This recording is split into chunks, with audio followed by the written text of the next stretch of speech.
ನನ್ನ ಹೆಸರು ಚಿಗರಾಮಪ್ಪ, ಸತ್ಯಸಾಯಿ ಜಿಲ್ಲಾ ಅಗಳಿ ಮಂಡಲ, ಭಾರತ ವಾತಾವರಣ ಶಾಖಾ ಅನಂತಪುರ ಅವರು ಕೊಟ್ಟ ಸೂಚನೆಯಿಂದ ನಾವು ನಮ್ಮ ಹೊಲದಲ್ಲಿ ನೀರನ್ನು ಹೇಗೆ ಕೊಡಬೇಕು, ಹೇಗೆ ಬಿಡಬೇಕೆಂಬುದು ಅವರು ತಿಳಿಸಿಕೊಡುತ್ತಾರೆ.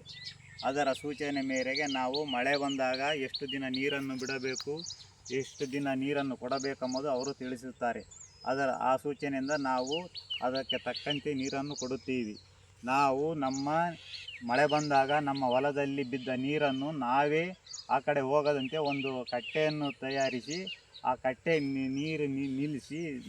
ನಿಲ್ಲಿಸಿದರೆ ಆ ನೀರು ನಮ್ಮ ಬೋರಿಗೆ ಶೇಪ್ ಆಗಿದೆ. ನಮ್ಮ ಬೋರಿಗೆ ಶೇಪಾಗಿ ಹೆಚ್ಚು ನೀರನ್ನು ನಮ್ಮ ಹೊಲಕ್ಕೆ ನಾವು ಕೊಡಬೇಕಾಗುತ್ತದೆ. ನಾವು ಅಕ್ಕಪಕ್ಕದಲ್ಲಿ ಎಲ್ಲರಿಗೂ ನಾವು ತಿಳಿಸಿ ಅವರಿಗೆ ಈ ಥರ ಮಾಡಿ ಅಂತ ನಾವು ತಿಳಿಸಿದ್ದೇವೆ. ಈ ಸೇವಾ ಕೇಂದ್ರದಿಂದ ನಾವು ಎಲ್ಲ ಸೂಚನೆ ತಿಳಿದುಕೊಂಡಿದ್ದಕ್ಕೆ ಅವರಿಗೆ ಧನ್ಯವಾದಗಳು.